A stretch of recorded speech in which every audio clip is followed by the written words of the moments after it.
Hey, we're cooking with gas here on the Jewcast. Okay, careful using a phrase like that. This trial is a travesty. It's a travesty of a mockery, of a sham, of a mockery, of a travesty, of two mockeries, of a sham.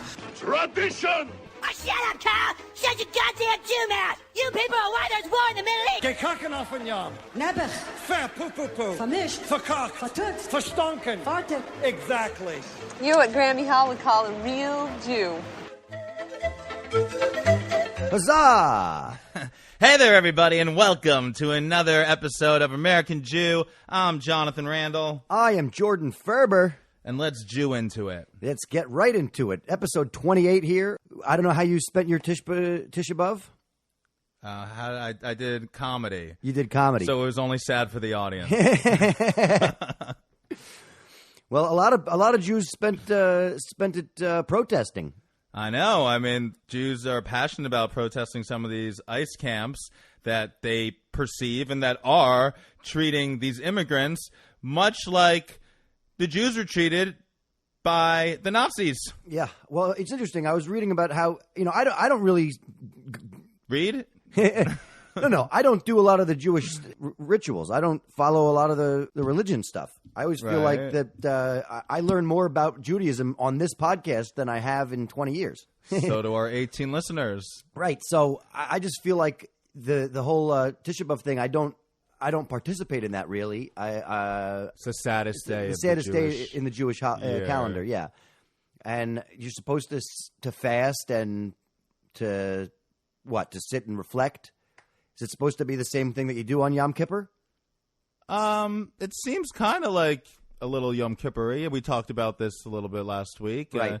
But yeah, you're supposed to fast and I guess reflection too. And they chose to try to do something, it's Never Again, I believe is the name of the group. We've talked about them previously on the podcast, and they decided whether than just to mourn, to do something to stop sadness from happening to other people, which I think is a fantastic thing. Yeah, I agree. It's crazy to me. I mean, I'm saying kudos to these people. I know in New York, a lot of people were arrested. They were cheered for when they were arrested. There were these protests going on in cities all over America, which I think is fantastic. And I just think it's crazy, this country was built on immigrants. We all come from immigrants. On the Statue of Liberty, it says, give us you're poor, you're tired, you're huddled masses. It doesn't say no vacancy. Right. Listen, I don't know why we want to. It's just so crazy. There's so many people in this world, in society, in history that we treat poorly. We have bigotry against, hatred against, exclusion, and it never works out, and it always gets to a point where, as a culture and society, we're like, oh, you know what? That was messed up, and that was wrong. We shouldn't do that. But then we just do it to somebody else. Yeah. It's crazy. The 40 Jews were arrested at the Amazon. Yeah, I guess store. It was in an Amazon store. Apparently, they promised Prime delivery, and there wasn't. No, I'm just playing. I guess Amazon is involved with something, some technological aspect of helping ICE with their camps or figuring out who's immigrants or something, some technology, and they're protesting that they shouldn't do that anymore. I guess it's definitely going to affect their Prime membership. Probably. I know. I mean, I don't know why they were protesting the Amazon store. They should have just left bad reviews. Well, anyways, I am with those people. Kudos to you. Thankfully there's a lot of Jewish lawyers, so I'm sure you didn't spend too much time in jail. But the treatment in these ICE camps is horrific. The way this country is attacking immigrants right now, the way the president is leading the charge is just like exponentially making more hatred, more shootings. I mean, hell, the shooting in El Paso, he was saying he wanted to target Mexicans. It's basically all coming from this kind of hatred. Instead of us excluding these people, why don't we bring them in, help them, and do it in a way that's good for both the American people, the government, and for them? Well, I'm glad that I grew up in New York where there are plenty of Jews to tell us about the history, and not in California where they're erasing some of the history. Well, I guess there's a new curriculum that is about to go into effect that is a bit anti-Semitic, definitely anti-Israel. It's saying that Israel is just a colony. It's calling it the Israel-Palestinian state, which is wishful thinking, in my opinion, but that's not the case right now. And it's talking about all the different types of hatred. It talks about Islamophobia, homophobia, bigotry, racism, but it does not mention anti-Semitism as one of them. And anti-Semitism is more prevalent than it's been in years. This is a time to include it in literature and curriculum. It's not a time to take it out. Right. The stuff that I was reading is that it is intentionally left out. Apparently, some of the people that created these new books, textbooks or whatever, they are known to be anti-Semitic and anti-Israel. It's crazy. I mean, it's in California. I mean, I know you guys are high, but I didn't realize you were that high. Seriously, ridiculous. So that's horrible. I mean, hopefully this will change. That won't become the new curriculum. It's unbelievable. This is happening right now in 2019 with everything that's happening all over the world, with shootings in synagogues, with the rise of anti-Semitism, and they have the audacity now, California, for this even to be a thing. Like, how can not one person see this and be like, oh my gosh, this is anti-Semitic, like, you guys are fired, this obviously isn't the job for you. Yeah, well, I've read a lot. There are a lot of critics of what they've put out, and they're going to obviously make some changes to what they've written already. But I'm hopeful that they do the right thing and actually write the correct histories and start to inform more people. Because it's sad, I think that there's, we're just on attack from all sides. Even Bernie Sanders has come out in support of the Palestinian people, in addition to the Israeli Well, I mean, people. I think what Bernie did is great. Bernie was asked a question by another one of these organizations. I think it's if not now, about what are his views of Israel and Palestine, and he said clearly what has been a theme of the podcast, which is becoming more relevant in society day after day, which is you could be anti-Israel without being anti-Semitic. And while he wants there to be peace and prosperity in Israel, he also wants the same thing for the Palestinian people, which I don't see how anybody could not want that. Right. I don't even look at it as anti-Israel. I just think it's like it's anti some of the policies that the Israeli government has put together to keep the oppression of the Palestinian people. Netanyahu and his group, they're very right-wing. I mean, Netanyahu is corrupt. He was under investigation for being corruption. It was a thing. We've talked about it previously. It all went away. He got elected again, but it's just it's not right what's happening to this Palestinian people. Good on Bernie for making this public statement. He is Jewish. He mentioned that. He spent time in Israel on a kibbutz when he was younger. And he's saying, hey, just like Israel deserves their rights, so does the Palestinian people.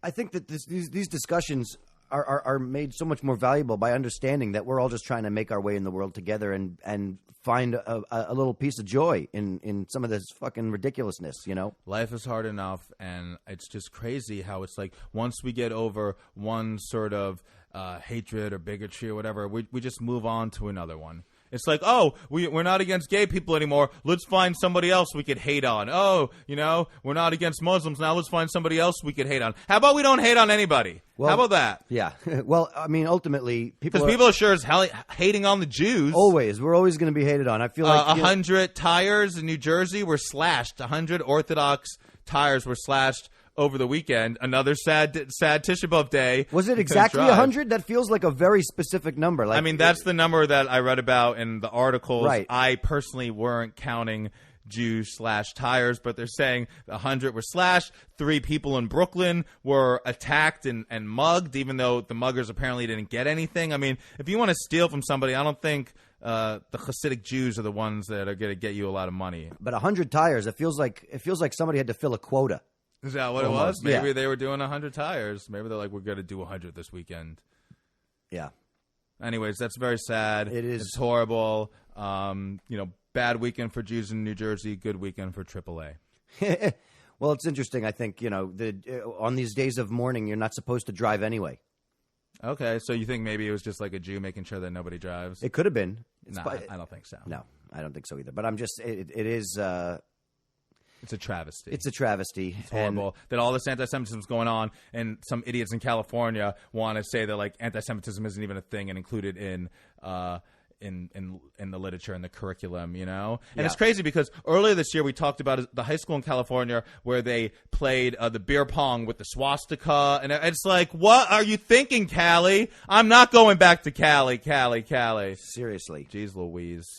Should we talk about this week's Torah portion? We can talk about this week's Torah portion. It's a little bit more of the recap, it seems like. It feels like Moses is still telling the Jews, don't forget, this is what happened. Well, he's telling the Jews again. He's not allowed to go into Israel. Right. He apparently asks God. He pleads to God, like, please, God, I want to go to Israel. Like, what more could I do for you, man? Like, I may have made some mistakes, but let me go to Israel. And I love this. God says, go up to the mountain. You could look there, but you ain't going, Moses. It's horrible. And I guess Moses is talking about how, the generation died out in the desert, that they weren't going to be allowed to go to Israel either. But it's like, I don't even get that happen. God, he freed everybody from Egypt. He made the plagues. And he's like, oh, but you people that I freed, you're not even going to get to go there. But I hope you enjoyed the 40-year walk. It's really horrible. And and so the new generation is going to go, and Moses is telling them, oh my gosh, you guys, this is crazy. Look what God did. God actually spoke. You know, he talks about the 10 Commandments. Again, by the way, the first 5 commandments are all just like love God. It's not till like the 6th commandment where they get into things that I think are actually deal with like morality about like stealing and murdering and adultery and like don't covet other people's property and stuff like that. He goes over that. He goes over the Shema, which is praise, oh Lord, best God, yada yada yada yada. One thing that I do found a little interesting is that God, I guess, tells Moses. Or Moses is telling the Jews now that they're still going to get kicked out of, they're still going to be bad after everything that happened. They're still going to, I guess, like stop like doing the laws of God or, not loving God the way he needs to be loved. And they're going to lose Israel and they're going to be spread across all the nations. But then they're going to come around and they're going to get the land back. And I mean, that's a little interesting. That could be what happened when the UN granted us Israel after World War II. I mean, you could almost argue that we were all spread around, bad things happened, the Holocaust, we really came back to God, oh God, please save us, and then we got back to Israel. Well, it took a long goddamn time, huh? It sure did. Jesus. Well, let me just say, it's interesting that Moses is like he's predicting the future. God told him, this is what's going to happen, and Moses is telling the people, God did all this stuff for you, but you're still going to shun him, you're still going to turn your back on him. It's just like this never-ending cycle. Well, that's why I think that's why they spend so much time reiterating everything, so that we don't forget, because it's obvious that we are going to. Oh, they're like, well, make sure you remember what happened, guys. I mean, I'm sure they remember. Their parents were like, I can't believe we just traveled 40 years in this goddamn desert and we don't even get to go anywhere. It's got sand everywhere. I'm going to be buried in sand.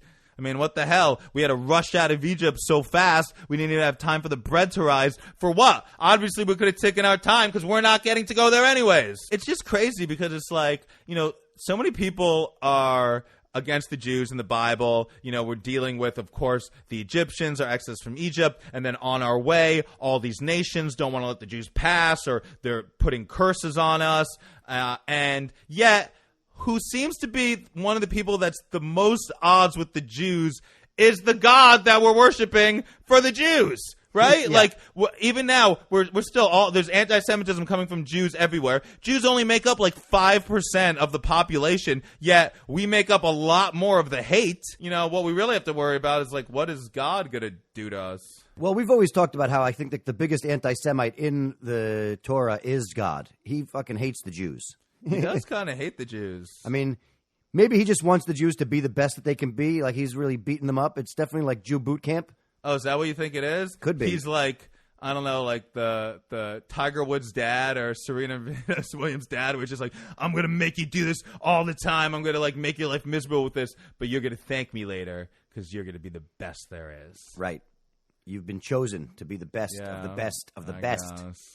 We've been chosen to be hated everywhere. Moses also reiterates the fact that we do the tefillin and we have the mezuzahs on our door to sort of ward us against evil. And is that what it is? Or is it more just like, this is God's house?